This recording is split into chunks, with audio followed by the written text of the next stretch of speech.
Hey folks, how's it going? This is Mr. Moray coming to you with our third installment in the factoring series. This one focusing mostly on three special forms of quadratics we call perfect squares, difference of squares, and in general, greatest common factors. So these are some we call special because they don't come up all the time. But oftentimes, before we really get our eyes trained to look at them, it's often hard to spot them. But once you do, it's actually really straightforward to put them into factored form. And the way I kind of think of it is I go back to kind of when I bought my first car. So when I was it, 2008, forever ago at this point, I bought my first car was a 92 Honda Civic, rather Accord, real hunk of junk. All right. And all of a sudden, after I bought that car and I saw it and my eye was trained to look for it, right? All of a sudden, everywhere it seemed I was seeing these Honda Accords. Now I've never seen them again. I don't see them anymore, right? And it's you'd be hard pressed to find a 27-year-old car now. But back then, believe it or not, even it was 16 years old. It was like they were everywhere, right? So that's the thing, right? When you're looking at these kinds of quadratics, they're gonna pop out, and once you're trained to look for them, you'll be able to see, oh, this looks like a difference of squares. This is what I need to do. This is the way to factor it. Now, ultimately, these are just shortcuts around the box, right? We spent the first video basically talking about the box when A was 1, going in reverse.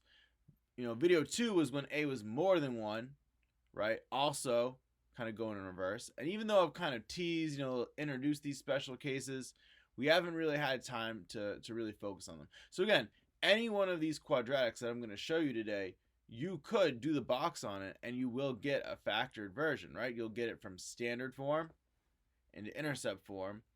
But these shortcuts will help you if you can see for them, if you can look out for them. Those can be your 92 Honda Accord. They can be those that boom, and you've got it factored without needing to use the box, right? And this is an example of how in math there's this kind of structure that when you can look for and make use of it, it takes really difficult problems and it makes it a lot easier, right? And looking for and making use of structure is a really important mathematical practice that mathematicians use as professionals on a day-to-day basis. All right, so I'm going to start by talking about the three special types we're going to see in this video today in brief. And then what I'll do is I'll do kind of a walkthrough of each individual one with some examples. And then I will have some problems for you to try as well. Okay, so I think as I mentioned earlier, there's three types of forms we're going to talk today. The first is called perfect squares. Now, you've seen perfect squares before, believe it or not. All right, I actually have a list of them on my whiteboard. Hopefully it's still there once we get back, okay? I know the perfect squares, right, are 1, that's 1 squared. 4 is 2 squared. 9 is 3 squared. We got 4 squared, 5 squared, 6 squared, and it goes on forever, right? We could keep this going as long as we want, and we'll go on forever. And this is a perfect square when you take a number and multiply it by itself, right? But as we've also seen in vertex form, you can take a polynomial. In this case, what I would call a bicycle to nomial. Two things, two terms, binomial. And you can multiply it by itself. All right? And when you do that, what you get is you get what we call a perfect square. And this one, because there are three terms, we call it a trinomial. Okay? So these are what we call perfect square trinomials. And so when we factor them, we're looking for both factors to be the same. So I do the box, and the top and the left are the same. We'll see what that looks like intuitively in a minute. I have also what I call a difference of squares. The difference of squares is really cool, usually, because if you look at it, what important thing is missing? It is the b term. Okay. So what I'm going to do is I'm going to take a look at this, and when I do this, I'm going to see that it will boil down to a problem that's actually really interesting, and we're going to see it. But I notice for that b to go away, I got to start asking myself, well, what numbers multiply to, here's my c value, right? Because I'm assuming this is in standard form, but add up to 0. Huh. All right. So interesting. All right. And lastly, and this is kind of, I'm painting this with a broad brush. We have what's called greatest common factors. And greatest common factors, what those are, is it's just what we'll see is that if we look carefully at the quadratic, or the polynomial, I guess, right? Poly meaning really any more than one.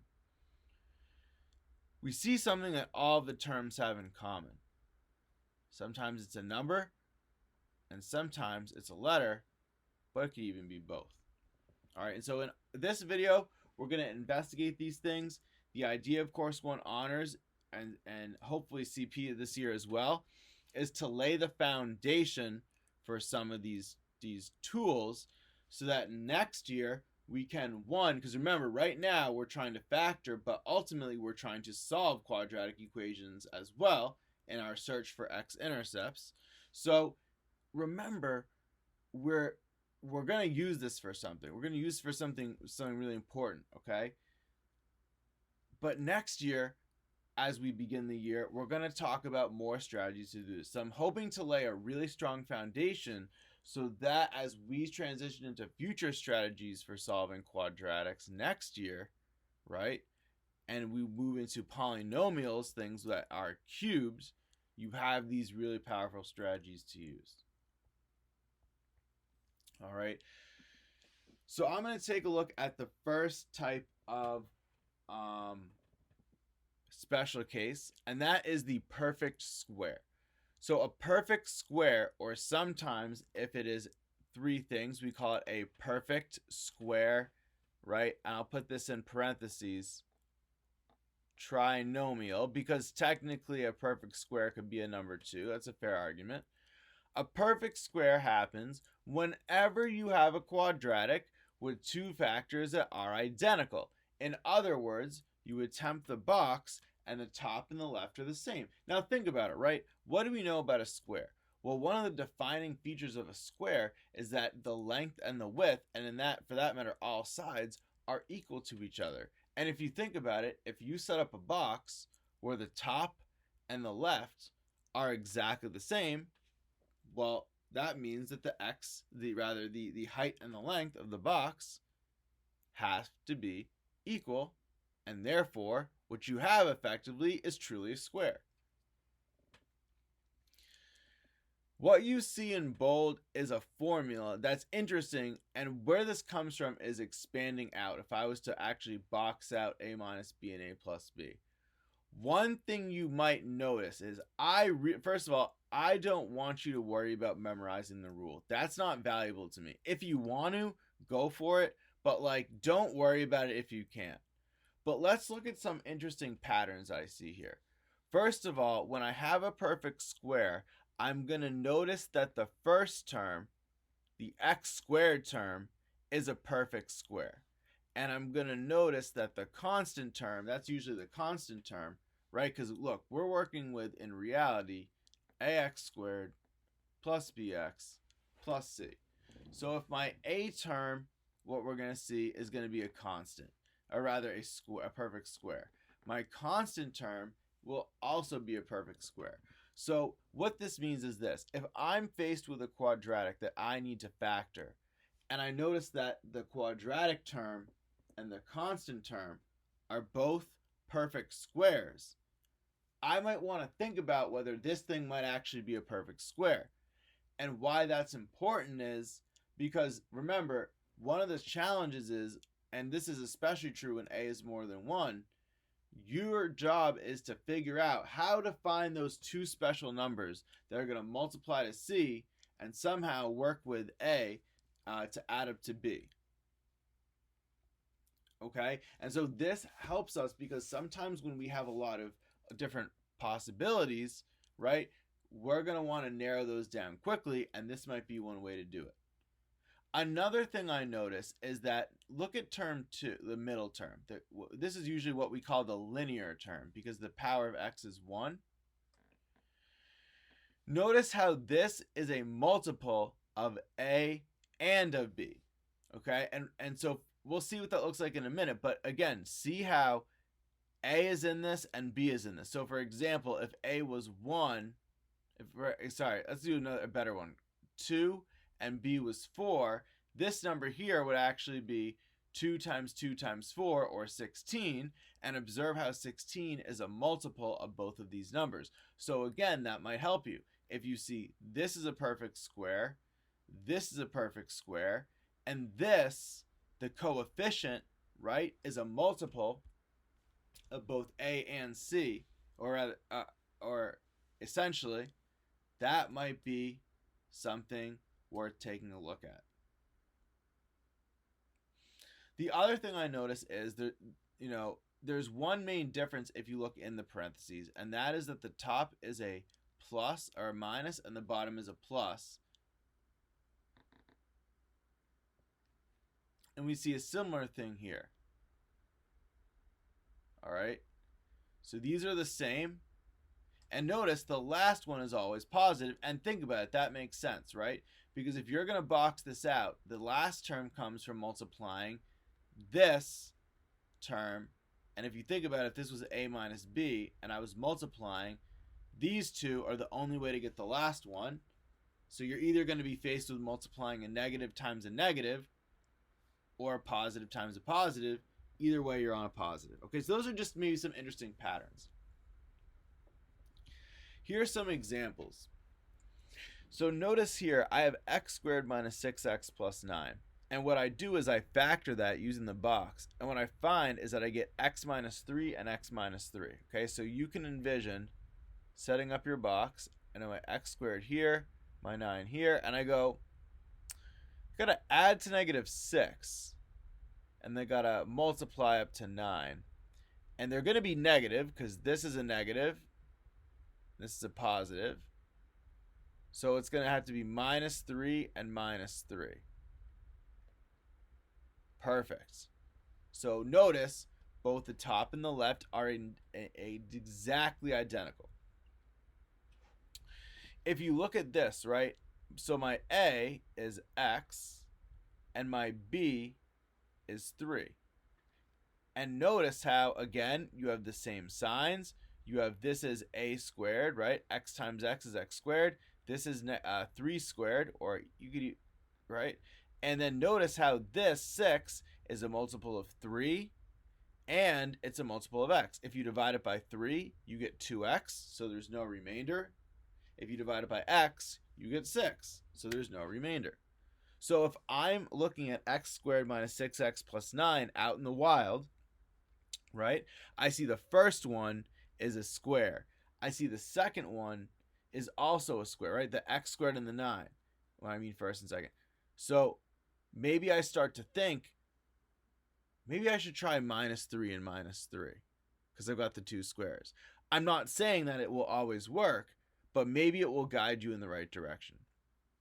As you can see, a similar thing applies rather when you're working with when a is more than 1. Here a is 4. So here what I did is, this happened to be, right, you can see that 2x times 2x, that would give me 4x squared.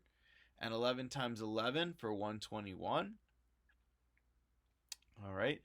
And so I ends up being 2x plus 11 squared. Okay. And so for me, when I was doing this out, I said, look, I got a perfect square in 4x squared. I got a perfect square in 121. So I don't know. Let's try it, right? There's not a lot of possibilities, but worst case, I'm wrong. And maybe I can use my wrong answer to help me get the right answer. All right, so here are some examples, and I encourage you, I'll go through them, but I'm going to encourage you, if you want, feel free to pause anytime and try any of these problems on your own. You're always welcome to do that. And then I'm going to walk through them, though, pretty quick. So here I can see that this is a minus sign, and I know when I've got a minus sign, right, my factor, in my factor, I'm going to have a negative.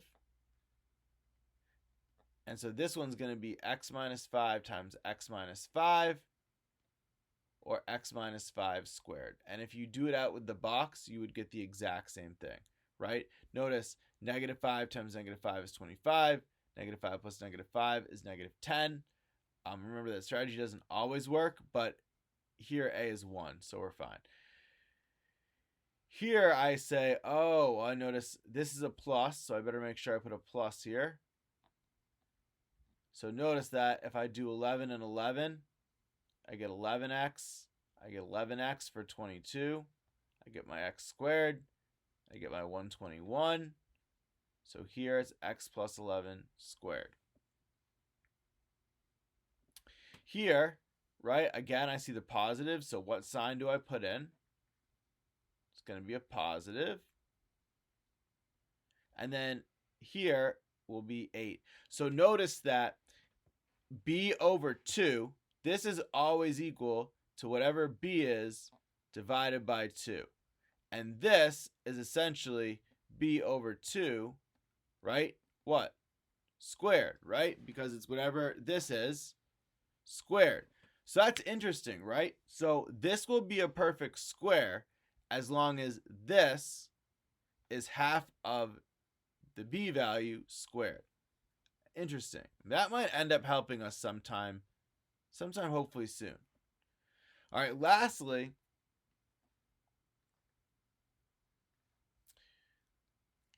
so I notice if I square 3x, I get 9x squared. And if I square 10, I get 100. So why not try 3x and 10? So so maybe I'll just do the squared in a second once I confirm it. So this would be 9x squared.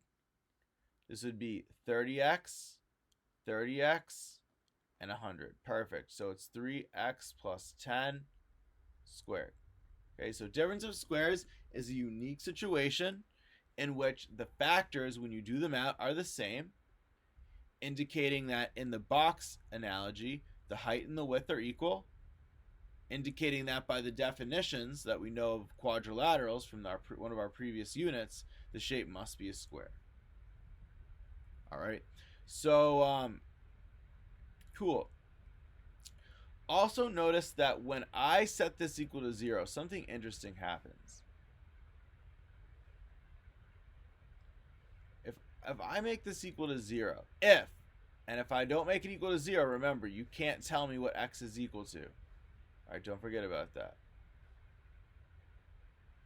How many solutions will this have?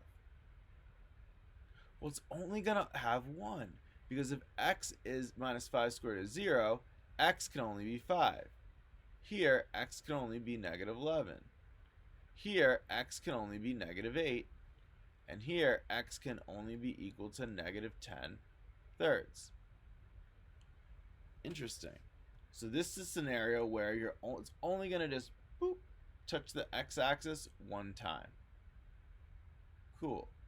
So folks, please make sure you understood what I did here. If need be, please rewind and pause and make sure you understood what we did here with perfect squares, as we will be having some advanced eventually practice. Just to foreshadow that. So please go ahead, pause if needed, rewind, but then in a moment I will go ahead and move on.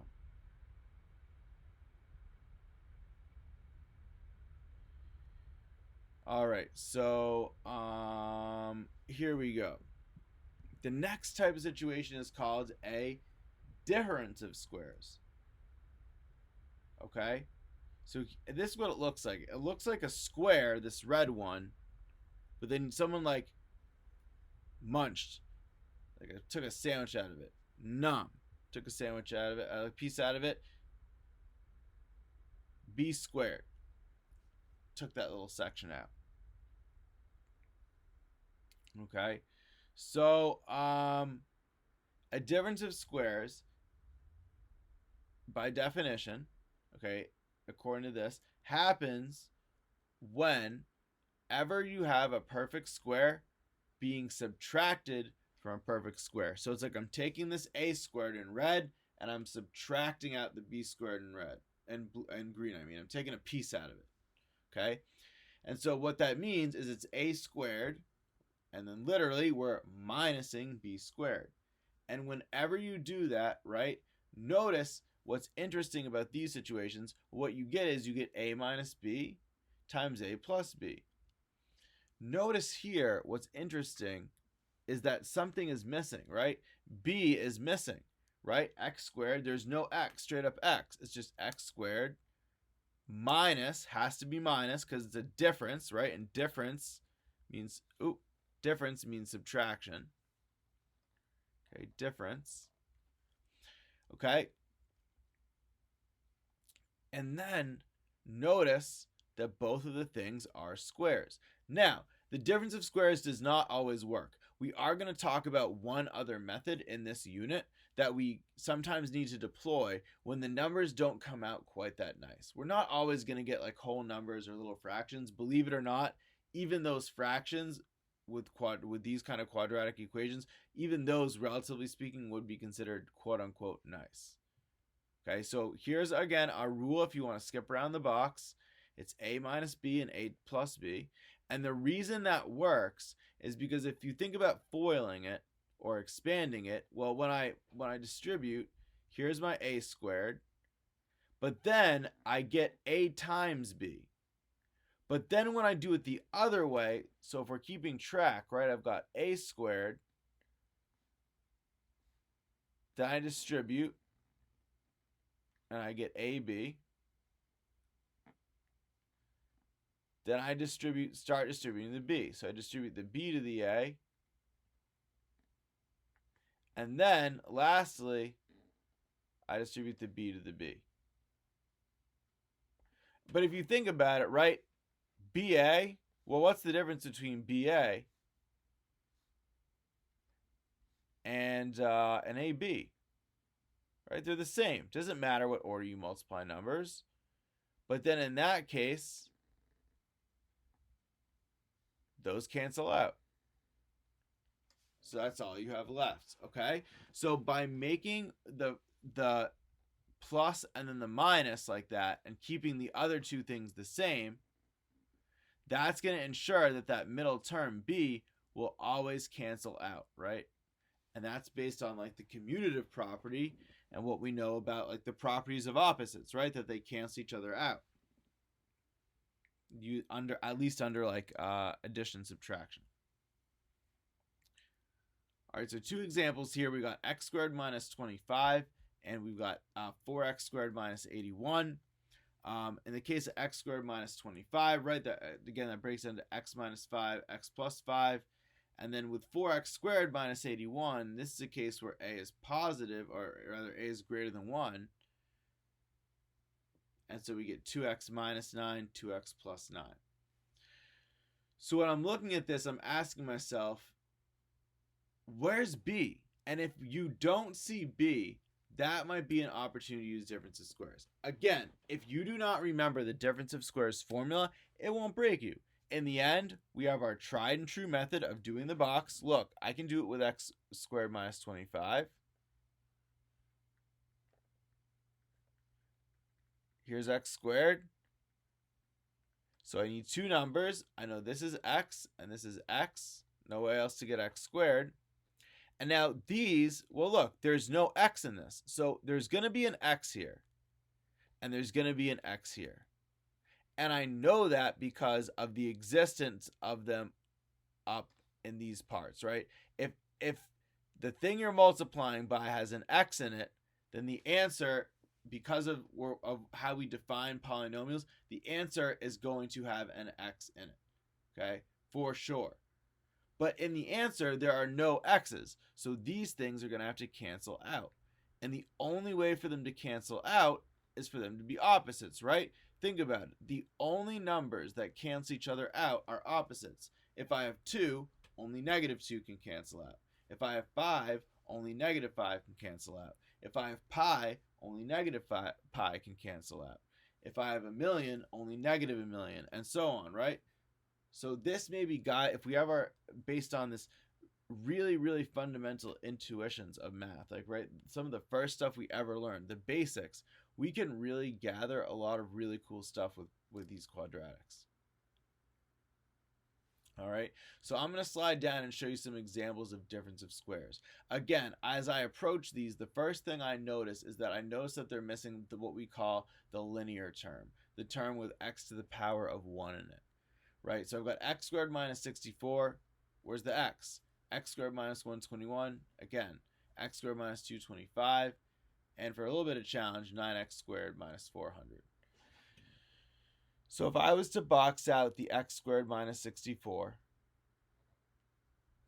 because I forgot the difference of squares. I was having a rough morning. I woke up late. I didn't study last night. I forgot the difference of squares.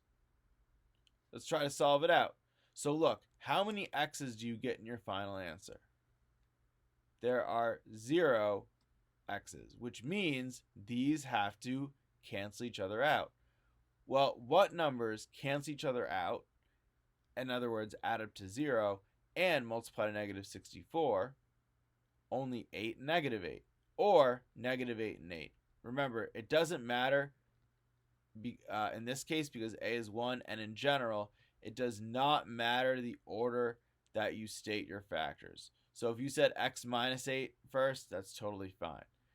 Okay, by a similar logic, we'd see here we have x minus 15 and x plus 15. Here we have x minus 11 and x plus 11.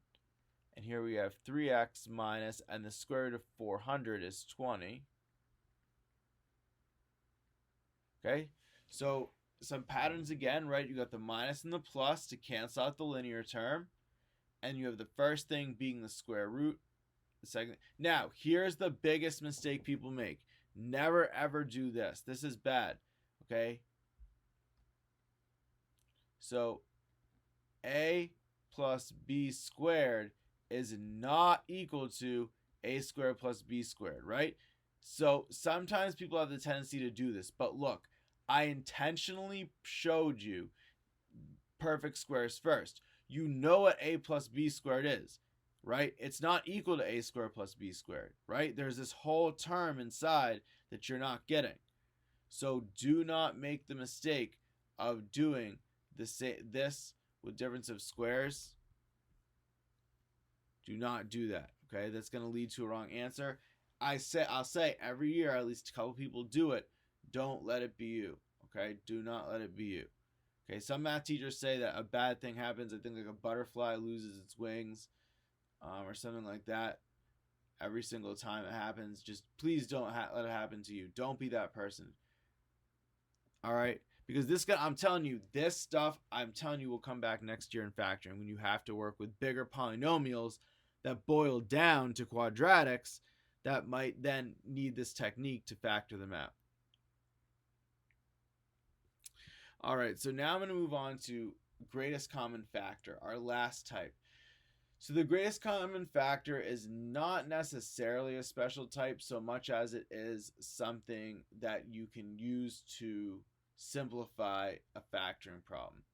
So when I'm working with the greatest common factor, I know that the greatest common factor, or GCF, of any quadratic is a monomial that is divisible by every term of the quadratic. In other words, if I divide, I should rephrase this. What I should say is not is divisible, but is a factor of every term, right? To make it clear. So if I have a monomial, and a monomial is just, instead of having 3 terms, right, like a trinomial, 2 terms, like a binomial, mono, 1 term, all right? So it's a term that evenly goes in to every piece of the quadratic. it goes into the quadratic term, it goes into the linear term, it goes into the constant term. And the monomial can be a number, like in the first example where it's 3 is the greatest common factor. It could be a variable, as in x, the greatest common factor in the second one, or it could be a number and a variable together. So in this case, if you look at the second and the third line, right, if you think about it, well, you can see in each term there's an x. And the other thing is, I haven't taught you a method for working with when we have x cubed, and you won't learn that until next year. So if you see x cubed, either I made a typo, or you might want to see if there's an x in every single term. Notice what happens is that by taking out that greatest common factor, you turn what can be a difficult problem into a much more straightforward problem. It is much easier to factor x squared minus 3x plus 2 than 3x squared minus 9x plus 6. This is something I alluded to in the homework recap video, and I believe to do now as well, where I really tried to hammer home, be really careful with these, with working with GCFs. Always look for something, that a number that goes into every coefficient and a letter that goes into every term. Always see if there's at least an x in all of them. Always see if there's like a 2 in all of them, right? Like the 3 in the first one. And take out as much GCF as you can. All right, so here's a couple of examples. And just to tell you, a lot of the time when you're going to be asked to factor, someone's going to tell you, factor completely. And when someone asks you to factor completely, what that means is they want you to factor until you can't take anything more out. You can't pull anything more out of it. So notice here, I noticed that, there's an x squared and x, but there's no x on this negative 72. So they don't have an x in common. Now what I'm going to do is I'm going to come through and I'm going to see, oh, there's a 2 here. There's a 2 here, 2 times 9, and a 2 here. So what I'm going to do is I'm going to write my 2. And I'm going to do x squared plus 9x minus 36. And now what that lets me do is lets me do the box there. Now x squared and 36 are actually both perfect squares, but actually because it's a minus 36, I know this is not going to be a difference of squares. So I could have tried to go to that, but I know that based on what I know about difference of squares, this can't be a minus. So no bueno. So what I know is this is negative 12. This is positive 3. Actually, I have to do that the other way around. Positive 12 and negative 3. It's got to add to positive 9. So I've got 2. You've got, if the 2's pulled out, you got to bring it back. It's got to make its way to the final answer. That's one big mistake that I had to work really hard to turn people around on this year in Course 2 Honors. Do not let that be you. If you factor out a GCF, like the greatest common factor of 2, it's got to stay with you the whole way, right? They're friends, right? They got to stick together. Okay, don't let them split up.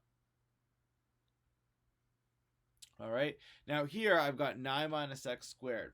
So it's actually difficult to see. You wouldn't imagine it, but actually these have a greatest common factor, I'm going to say, of negative 1. And the reason I want to take out a negative 1 is because I always want the x squared to come before the number if I can. And especially if I see a negative x squared, it would be really good for me to turn it into a positive x squared if I could. I don't like work, right? See how this is always positive? So if it's not positive, we're going to factor out the a negative 1 so that the value stays the same, right? It's still the good old x squared we know. But now it's become positive because you've taken out the negative 1. And you can imagine distributing the negative 1 back in and getting negative x squared plus 9. And then notice that you can break down this one even further. It's x plus 3, x minus 3, or x minus 3, x plus 3. And then technically we're fine if we just want to make this a minus, and we don't really want to write the -1. Okay, so please make sure you understood what I did here. This is just identifying and seeking out greatest common factors and using them to make factoring a little bit easier. And then again, thinking about how they go in tandem with some of the other methods we've learned, whether it be the traditional box or one of the rules in this video, difference of squares. Okay, so again, please take a moment, pause if needed, rewind, recap anything, and then in a moment, I'm going to move on to problems for you to try. All right, so this is mixed practice. So in this, I am not going to disclose to you what strategy to use for which one. But what I would like you to do is I would like you to factor completely. So not only do you need to break it into a factor, so we need to factor completely as a product of binomials.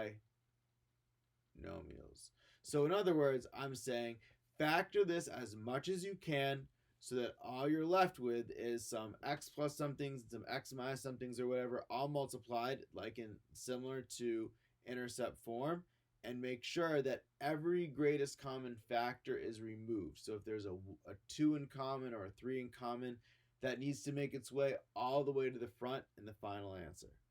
All right, so what we're going to do, we're going to take a moment, we're going to pause, we're going to factor these 6 polynomials. Somehow I think they're going to end up being quadratics.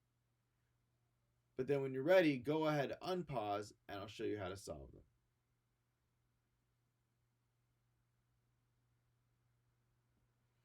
Alrighty, so this is the good part. I'm going to move on to one where I just have them separate a little bit more. So remember, our goal is to factor completely. Here I see that this is a difference of squares. So this is 4x. This is 7, or -7. And here I'm going to do +7. And I was clued into that by the fact that 4x times 4x is 16x squared. And 7 times 7 is 49. Here I start by noticing that I've got something in common. They all have an x in them. So it's x squared plus 12x plus 36. Interesting. Now I notice that this is a square and this is a square, right? This is x squared and this is 6 squared. So I wonder, let's see if we can try this. I'm going to start by setting it up. And I know this is my x. I know this is my x. And now I'm going to see if I do 6 and 6, because I see this is a positive, so it's possible, will I get 12x? And I do. So it's x times x plus 6 times x plus 6, which is x times x plus 6 squared. If the factors are repeated, you do need to write the squared. That is very important. The reason I'm asking you to do this is because next year, when we graph these out, it is actually going to be helpful to know. So next year we'll see that essentially we've got to intercept at 0, 0. We're going to see that based on what I know about this, it's going to go through 0, 0. Actually, based on the -6, we're actually going to see that it will come up, bounce off the -6, and go through 0. Okay, we'll learn why that happens next year. We know it happens because it is cubic. Okay, so all I'm looking for you to do is take out a greatest common factor of x and then factor the quadratic. Okay, notice that even though there's a perfect square, and I said usually you only have one intercept when you have a perfect square, that's only when the square is alone. And here, because it's multiplied by x, 0, when you plug it in, will be 0 times whatever this is, so you get 0. But then the -6, the square only adds one additional x-intercept, whereas if there were two different factors, the quadratic would contribute 2 additional x-intercepts. All right. Now here I see a couple things I don't like. I see a negative, and I see that this has a 2, and this has a 2, and this has a 2. And if you can get used to looking for some rules of divisibility, that might help. So if the last digit of any number is a multiple of 2, the number will be divisible by 2. So 2, 4, and 6. I'm also going to take out a negative, so I'll put my negative 2 in front.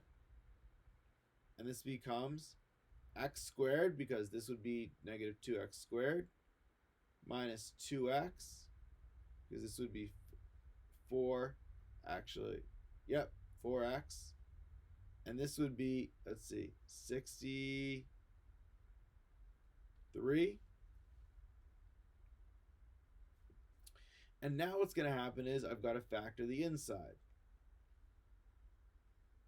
And now it turns into working with, a negative, like a 4 and a 126. I don't want to do that, right? So if you have a way to make it simpler by taking out the greatest common factor, that's exactly what you want to do. Now, how am I going to get 63? Well, I know that it's negative, so one of the numbers is positive and one of the numbers is negative. The negative number is going to probably be farther from 0 because you end up with a negative sum. So I believe I'll get 9 and 7. Because negative 9x plus 7x is negative 2x, and negative 9 times 7 is 63. So I get x minus 9, x plus 7, and you can see now that, again, the quadratic is contributing these two x-intercepts. So this graph will look something like this. So you'll have your negative 7, you'll have your 9, you'll have an intercept way up here, and it will be something sharp. Should we box our answer in? All right, here we get a little bit of both. So first, you should notice that there's an x in both of them. And also notice that there's a 2 in both of them, right? 2 goes into 18, and 2 also goes into 242. Gonna separate this. So if I take 2 out of 18, I get 9. If I take x out of x cubed, I get x squared.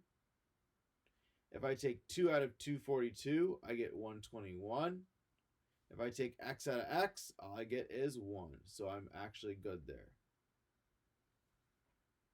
Now, am I done? Well, the 2x, I can't break that down, but what about this? Well, I notice that these are both squares. So this is actually 3x minus 11, 3x plus 11. So this one's actually very similar to the one above it. Mr. Moray, come on now.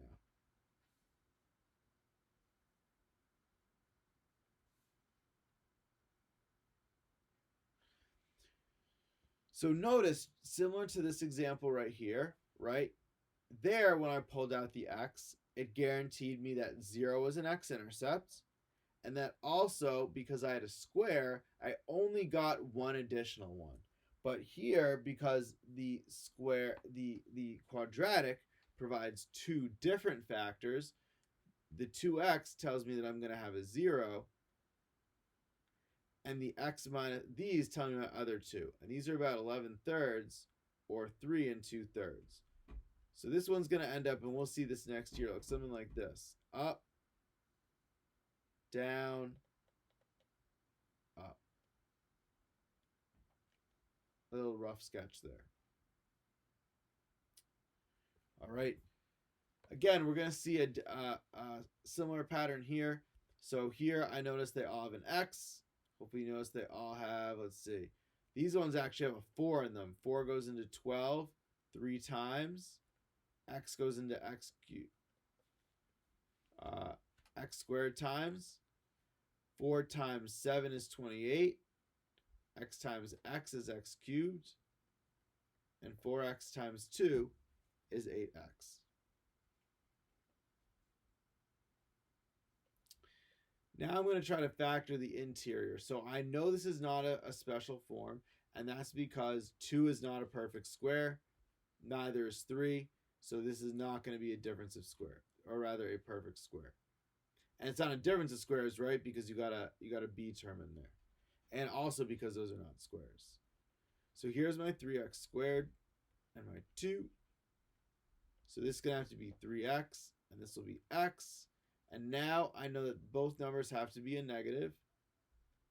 So I think I need to do -2 and -1, because this will be -6x minus an x. So what I get is 4x times 3x minus 1 times x minus 2. So we get 0 is one intercept, a third is an intercept, and 2 is an intercept.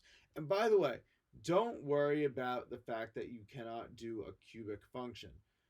Think about the fact that if I give you a cubic at this point in the game, you're going to probably have a greatest common factor, and then it's going to turn into a quadratic that we can do.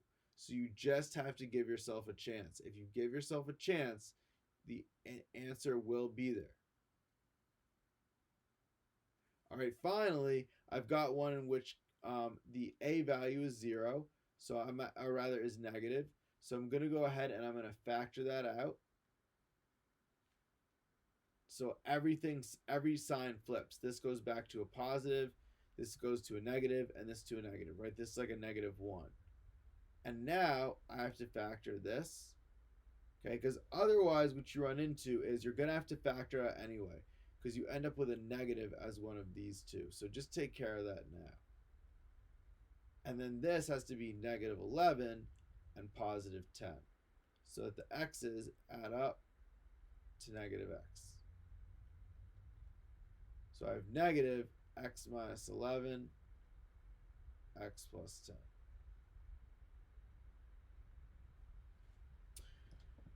Okay, folks, so what we just talked about in this video is we talked about 3 crucial forms of a quadratic function, or rather, yeah, we could look at it that way. And these forms are difference of squares, perfect squares, and we talked about greatest common factor. In each of these forms, there are important things to consider.